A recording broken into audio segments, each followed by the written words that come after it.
Hello बच्चों, welcome to my YouTube channel. जैसा कि सबसे पहले तो हम आप लोगों से सॉरी बोलेंगे क्योंकि कल हम वीडियो नहीं बना पाए, कुछ काम था और थोड़ा सा कहीं जाना था। तो आज हम वो वीडियो बना दे रहे हैं अवतल दर्पण द्वारा यूएफबी में संबंध जो होता है, जैसे अवतल दर्पण द्वारा यू वी तथा एफ में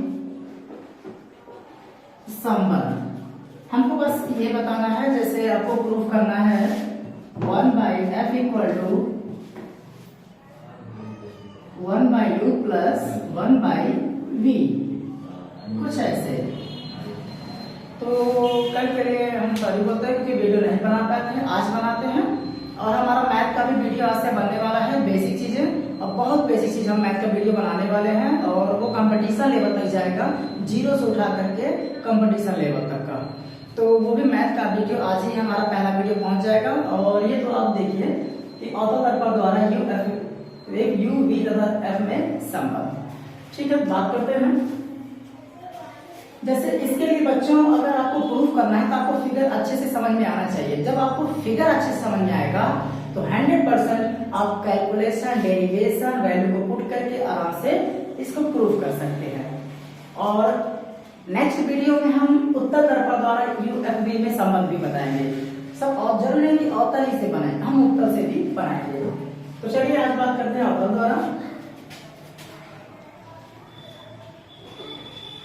थोड़ा सा बगल बनाना है जिससे फिगर अच्छे से समझ में आए।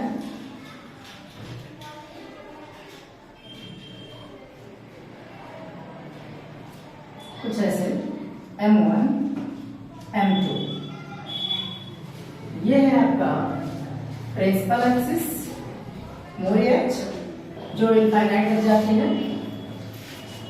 मान लीजिए ये आपका है फोकस, कुछ यहाँ रखते हैं, और ये आपको रखते हैं सेंटर, और ये है आपका फोकस।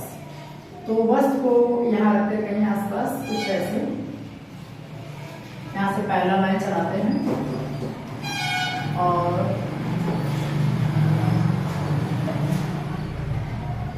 फोकस से ऐसे गुजार देते हैं। दूसरी लाइट चलाते हैं सेंटर से, कुछ ऐसे यहां से, और लाइट आई,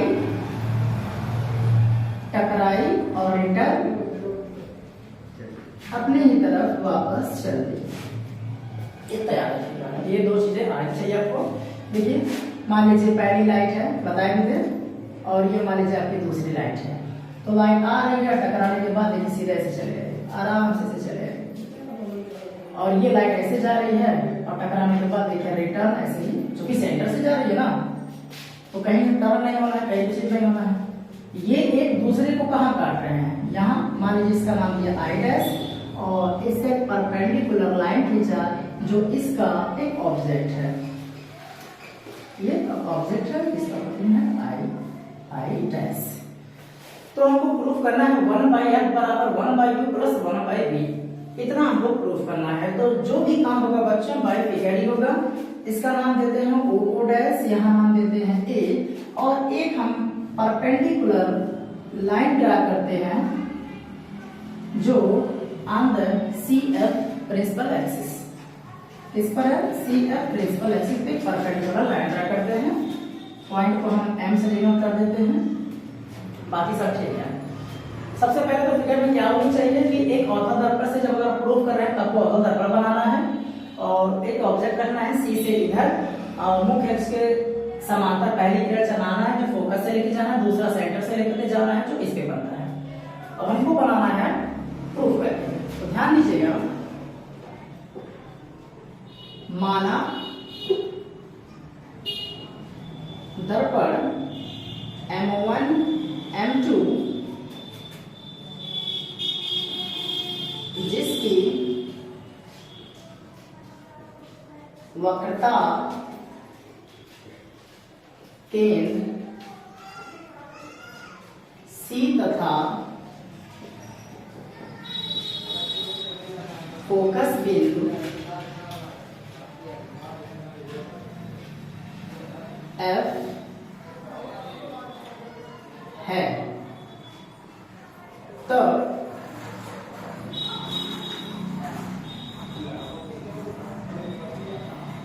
वस्तु की दूरी जिसे हम u से डिनोट करते हैं, यहां से यहां तक की दूरी लेते हैं, या वस्तु की दूरी को आप कुछ भी कर सकते हैं। हम चलिए OP ले लेते हैं। OP बराबर -u। प्रतिबिंब की दूरी पहले से लेके तैयार रखते हैं। IP equal to -v। वक्रता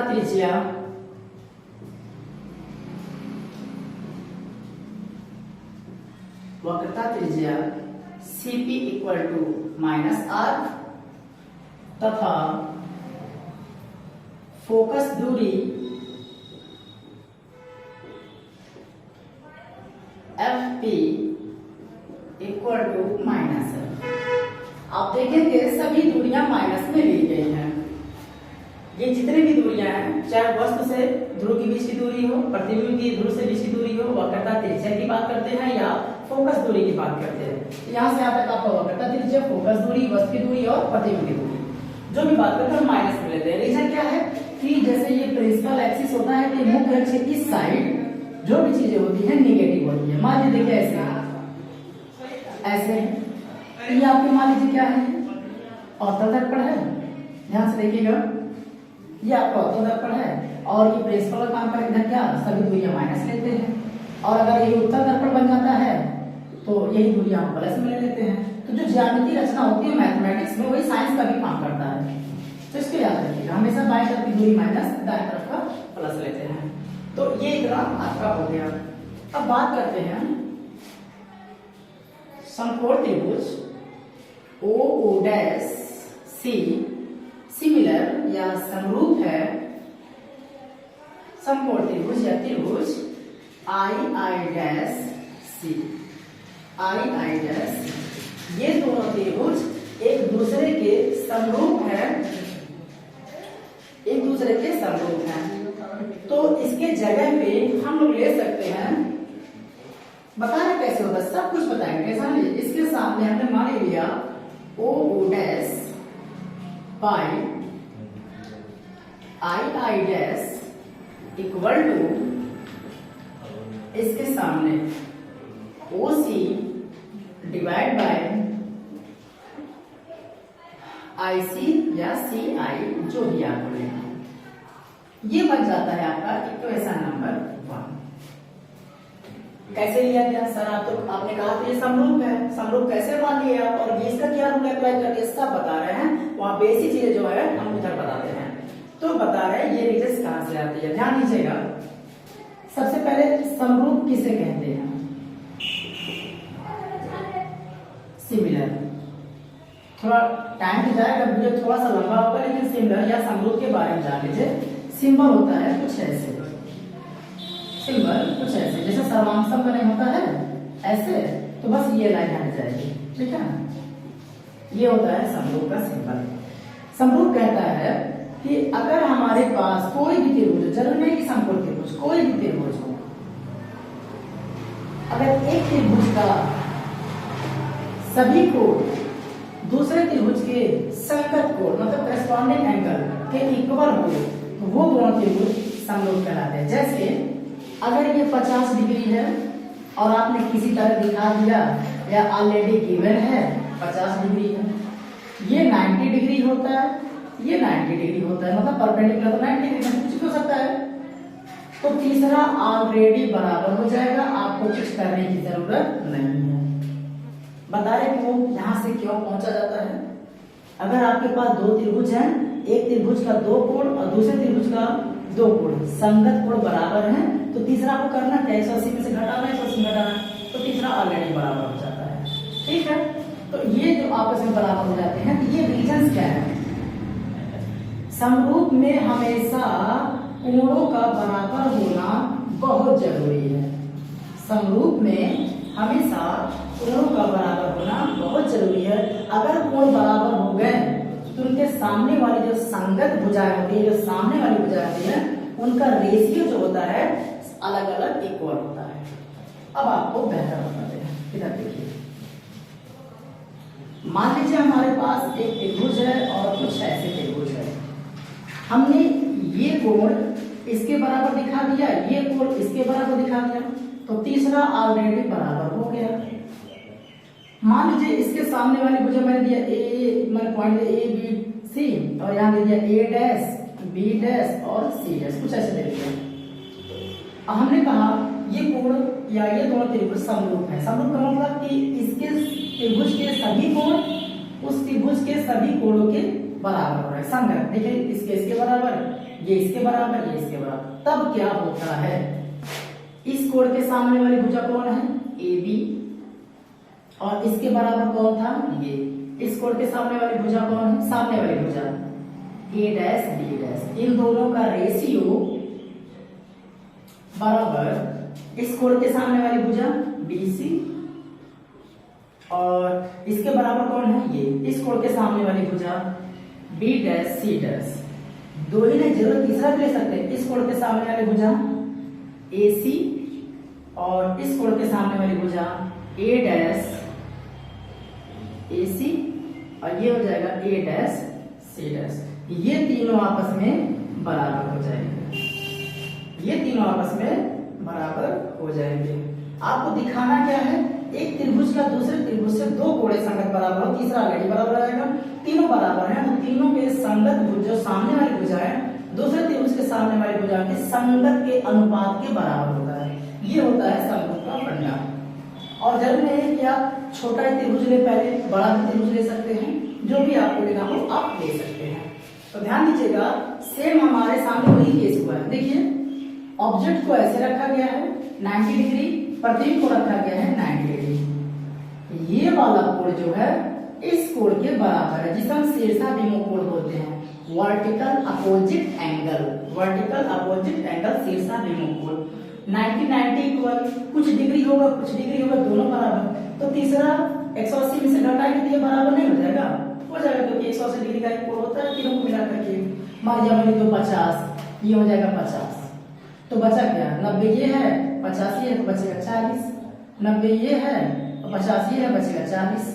तो कहने का मतलब त्रिभुज के दो कोणों को बराबर दिखाए, तीसरा ऑलरेडी बराबर हो जाएगा। अब वही है, इस कोण के सामने वाली भुजा हमने क्या किया, ओ डैश, इसके बराबर कौन है, ये।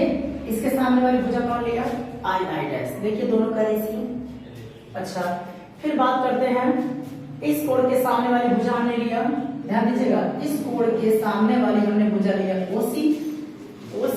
इसके बराबर कौन मिला, ये ना, ये तो इसके बराबर हो गया, ये इसके बराबर हो गया। बात है दो त्रिभुज की, उधर की बात नहीं करते हैं, इन दो त्रिभुज में ध्यान दीजिए। तो इसके बराबर ये हो गया, इसके सामने में भुजा हो जाएगी सी आई या आई सी। ये दोनों आपस में रेशियो बराबर हो गए।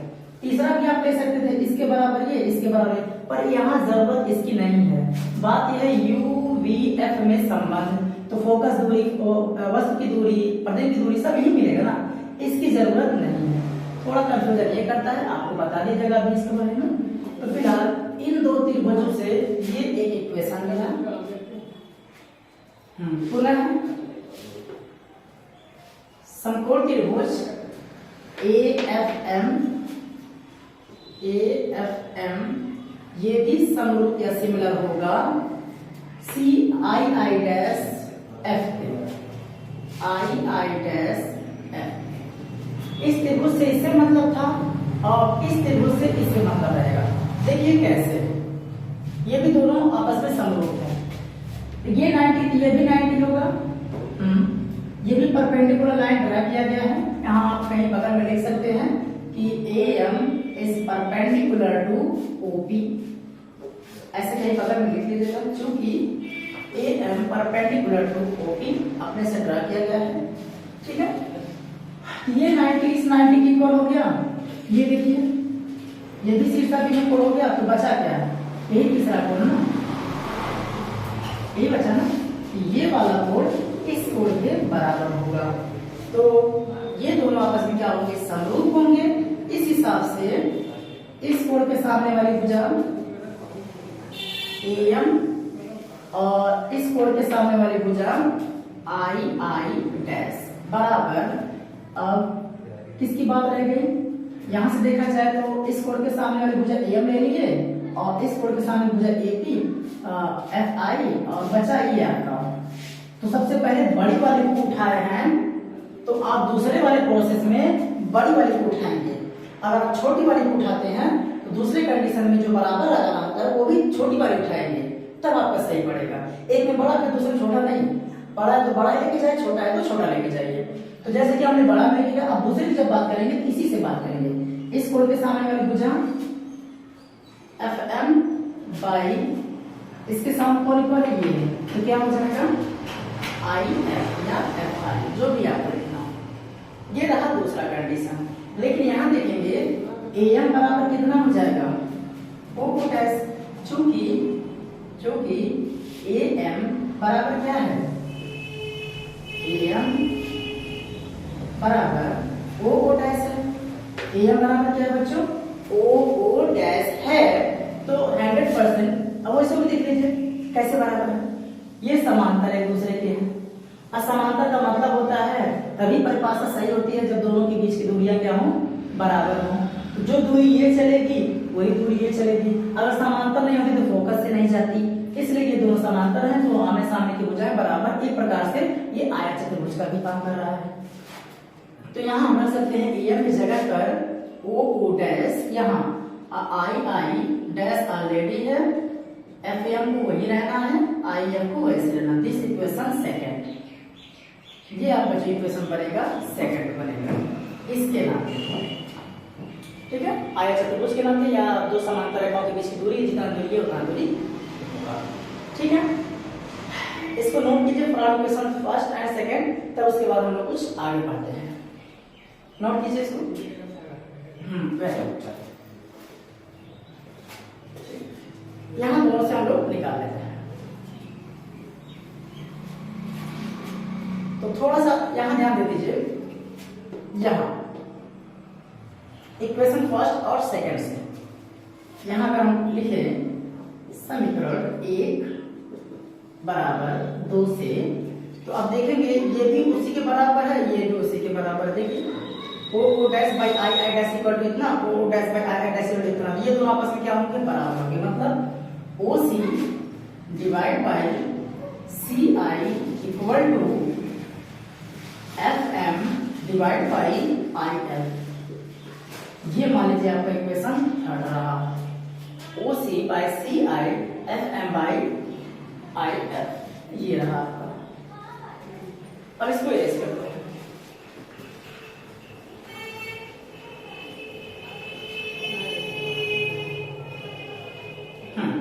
यहां से देखिएगा, मान लीजिए बच्चों हमारे पास OC है, तो OC को पाने के लिए ध्यान दीजिएगा, OC को पाने के लिए OP में से CP घटाएंगे तो वैल्यू फिक्स मिलेगा।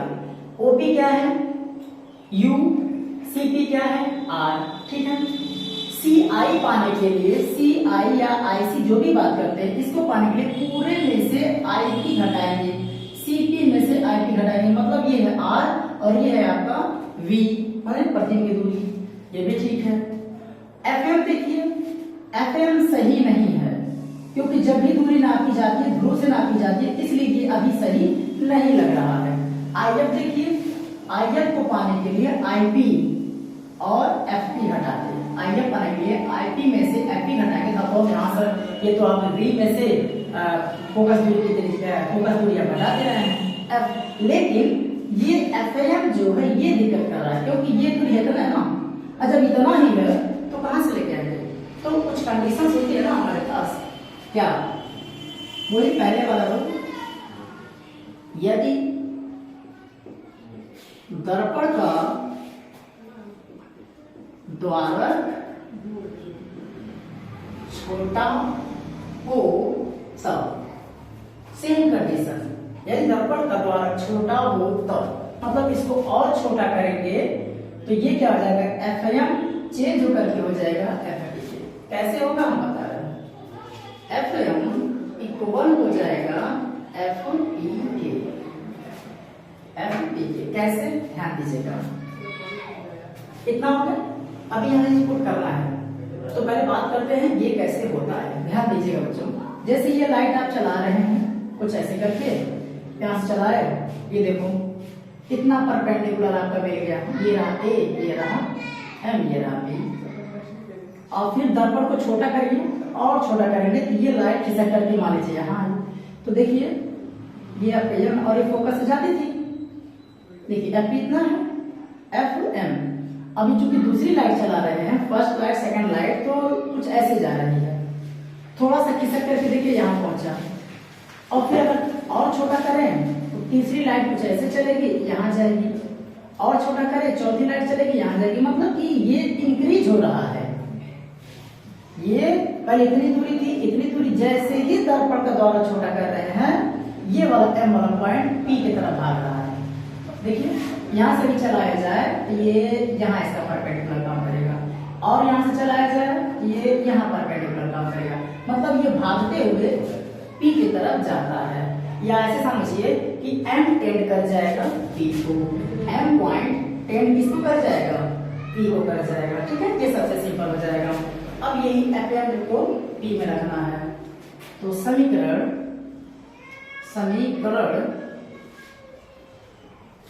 तीन में एफ एम का मान रखने पर, तो रखा जाए O C by C I equal to F M by I F. तो इसमें जगह पे हम क्या रख देंगे अब, एफ पी, और ये रहा आपका आई एफ। ये रहा इक्वेशन थर्ड या फोर्थ, जो भी मान लीजिए, बस उसी में इक्वेशन पुट कर दिएगा, या मान लीजिए कुछ भी मान लीजिए, फोर्थ है या जो भी है, हालांकि उसे मतलब नहीं है, इक्वेशन से कोई मतलब नहीं है। ठीक है, ध्यान दीजिए, ओसी को क्या लिख सकते हैं, हो क्या काम, अब आप वैल्यू पुट कर लीजिए, अब वो प्रूफ कर दीजिए। ओसी का क्या लिख सकते हैं, ओसी को पाने के लिए ओपी में से हमेशा फर्स्ट टू लास्ट ओपी में से सीपी घटाएंगे, OP minus CP by C आई को क्या लिख सकते हैं, इतना पाने के लिए सीपी में से आईपी घटाएंगे, इक्वल टू एफपी। तो ठीक ठाक है, एफपी तो ठीक ठाक है, जो भी मेहनत लगा दर्पण को छोटा करके लगा। अब इसमें तो नहीं ना आपको कुछ हटाना है ना तो जोड़ना है, एफपी ठीक ठाक है। बाई आई एफ में पाने के लिए आईपी में से एफपी घटाना, इतनी बड़ी दूरी, इतनी छोटी दूरी पाने के लिए बड़ी में से ये घटा दो, मतलब आईपी माइनस एफपी। बस आपका काम करना, वैल्यू पुट किया जाए। ओपी मतलब वस्तु की दूरी, जिसको लिए थे माइनस यू, सीपी मतलब वक्रता त्रिज्या, जिसे लिए थे माइनस आर, ये तो माइनस तो रहेगा ना, सीपी लिए थे वही माइनस आर, और माइनस आईपी कितना लिए थे बच्चों, ये है प्रतिबिंब की दूरी, जिसे लिखते हैं माइनस बी। देखिए हम u ऐसे बनाते हैं, v ऐसे बनाते हैं, ये है u, ये है v, तो कंफ्यूज मत होइएगा, ये है u, ये है v। ठीक है, तो अब यहाँ देखिए एफ पी मतलब फोकस दूरी कितना लेते हैं, माइनस एफ, सब माइनस लेते हैं दूरी। आई पी एक बार और माइनस बी, एफ पी एक बार और माइनस एफ। माइनस तो ये आपको क्वेश्चंस में आ रहे हैं, और ये जो वैल्यू है आपके गिवन है, तो पहले साइन से बचते हैं, minus u plus r divide by minus r, ये दूरी क्या लेते हैं, माइनस बी ना, माइनस बी, तो माइनस माइनस कितना हो जाएगा, plus b equal to minus f divide by minus b minus minus plus f, ये हम लेते हैं। अब बचा हमारे पास इसको सॉल्व करने के लिए, तो इसको हम इरेज करते हैं इसको भी। तो ध्यान दीजिएगा बच्चों, बस आपको कुछ करना नहीं है, होने वाला मल्टीप्लाई। चलिए इसका इनसे मल्टीप्लाई करते हैं, इनका इनसे मल्टीप्लाई करते हैं, दोनों क्रॉस मल्टीप्लाई होता है ना इसके वजह से। तो इसका ऐसे कीजिए, तो देखिएगा माइनस माइनस क्या हो जाएगा, प्लस हो जाएगा, या सबसे सिंपल बता दें, एक स्टेप आपके लिए उतार दें, u प्लस आर और माइनस बी प्लस एफ, ये हो जाएगा equal to minus f into minus r plus b, ये हो जाएगा आपका, ठीक है, ये आपका हो जाएगा। तो बस करिए माइनस प्लस वो minus minus plus u into v, इसका मल्टीप्लाई करेंगे माइनस यू एफ, इसका मल्टीप्लाई करेंगे माइनस वी आर या आर बी, जो भी आप लिखते हो। अब इसका मल्टीप्लाई करेंगे कितना मिल जाएगा, प्लस आर एफ, मल्टीप्लाई कर लीजिए, ठीक, ये भी सही है, ये भी सही है, ठीक है। अब देखिए माइनस माइनस प्लस कितना लिखेंगे, R F minus plus minus minus होता है, अपोजिट साइनों का मल्टीप्लाई नेगेटिव, सेम साइनों का मल्टीप्लाई पॉजिटिव, बस दो साइनों का होता है। दो समान चिन्हों का गुणा हमेशा प्लस होगा और दो विपरीत चिन्हों का गुणा हमेशा माइनस होता है, कितना याद है। ये हो जाएगा आपका एफ इंटू बी। तो देखिएगा बराबर के इधर भी आर एफ है, बराबर के इधर भी आर एफ है, या तो बगैर घटा दो या तो ऐसा काट दो। तो बचा क्या हमारे पास, यू बी, यही भर रोक करके बाकी सभी माइनस वाले उधर फेंक दीजिए, सभी माइनस वाले उधर फेंक दीजिए। तो कितना आ जाएगा, माइनस को उधर जा करके प्लस, माइनस को उधर जा करके प्लस बी आर और plus minus f into b, तो उधर जाएगा यू वी बराबर यू एफ प्लस आर, क्या लिख सकते हैं आप, यह बराबर आर बाई टू प्रूफ किए हैं, तो आर बराबर क्या लिखते हैं, 2f। अच्छा अभी आपको प्रूफ क्या करना है, यू एफ बी वाला, यू एफ बी, तो आर का कहीं नामो निशान नहीं है तो आर नहीं रखना चाहिए, तो आर की जगह रखेंगे 2f और ऑलरेडी हमारे पास b है, देखिए आर बराबर यहाँ पर तो ये है, ठीक, माइनस f इंटू बी रख दीजिए। तो यहाँ यू बी बराबर u f plus f b में दो बार है, एफ बी एक ही बार, दो एफ में से एक घटाएंगे तो क्या बचेगा, एक बचेगा। दोनों में कॉमन क्या है पहले वो ले लीजिए, f कॉमन है ले लिया, u प्लस v बचा। फिर ध्यान देंगे यहाँ कितना छुपा रहता है बच्चों, इंटू वन छुपा रहता है, नहीं छुपा रहता है, यहाँ कितना छुपा है देखिए, इंटू वन। अरे भाई इसको नीचे लेके आएंगे, इसको नीचे तभी तो कुछ डिवाइड फॉर्म में आएगा आंसर, तो इसको नीचे लेके आएंगे तो मिलेगा 1 बाई एफ बराबर u plus v upon u v. देखिए इसको नीचे लाए, ये यहाँ चला गया, ये वाला आपका मिल गया, ये नीचे लेके आए और ये वाला यहाँ चला गया। बस आपको थोड़ा सा समय और देना है। तो 1 बाई एफ बराबर, अगर एलसीएम सेम हो, डिवाइड का पूरे पटा हो, अलग करने के लिए अलग अलग पॉजिटिव नेगेटिव से कर लेते हैं। ये हो जाएगा u by u into b plus b by u into b, u से u कट जाएगा, b से b कट जाएगा, बचा 1 बाई f बराबर 1 बाई b प्लस u, या आप इसको सीधा लिख सकते हैं u प्लस 1 बाई v। ये आपको पूछना था, प्रूफ करना था, 1 बाई f बराबर 1 by u plus 1 by v। यही उत्तल दर्पण की u, v और f में संबंध है। यही फार्मूला अवतल दर्पण का है, यही फार्मूला उत्तल दर्पण के लागू है। मतलब लिख सकते हैं कि यह दोनों